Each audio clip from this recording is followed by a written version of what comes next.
BPL এর অভিষেক আসরেই ওয়ারিয়রদের বাজিমাত।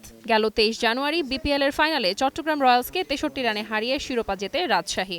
ঈদের আগেই প্রাইজ মানি বুঝে পেল ওয়ারিয়র্স।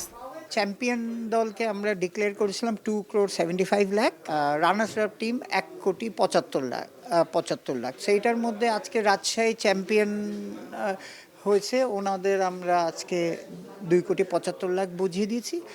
আর 1,75,00,000-এর 40% আমরা প্লেয়ারদের উইনিং বোনাস হিসাবে শেয়ার করেছি। বিপিএল গভর্নিং কাউন্সিলের পেশাদার আচরণে সন্তুষ্ট Rajshahi Warriors.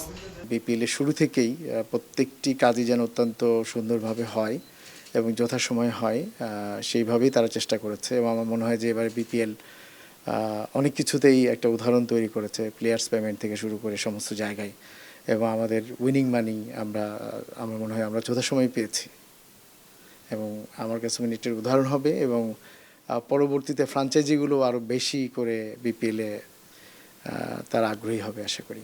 Runners up Chittagong রয়্যালসের মুখেও হাসি, প্লেয়ারদের বোনাসও দিয়েছে বিসিবি। ঈদের আগেই টাকাটা পেয়ে গেছে, তো they are very happy, thanks to BCB definitely. এবং একটা জিনিস এইবার একটা জিনিস প্রমাণ হয়েছে, যদি ম্যানেজমেন্ট খুব ভালো থাকে এবং যেই সাপোর্টটা পাওয়া যায়, এগুলো মানে বাকি ফ্র্যাঞ্চাইজিগুলো দেখার বিষয় যে আপনার প্লেয়াররা যদি অন্য কোনো কিছু চিন্তা করতে না হয়, মাঠের রেজাল্ট কিন্তু ভালো হয়, মাঠের পারফরমেন্স সবসময় ভালো হয়। বিপিএল এর গভর্নিং কাউন্সিলের এবারের পেশাদার আচরণের কারণে 13তম আসরে আরও অনেক নতুন ফ্র্যাঞ্চাইজ আসতে পারে বলে আশা করা যায়। Diana Zarin, star news.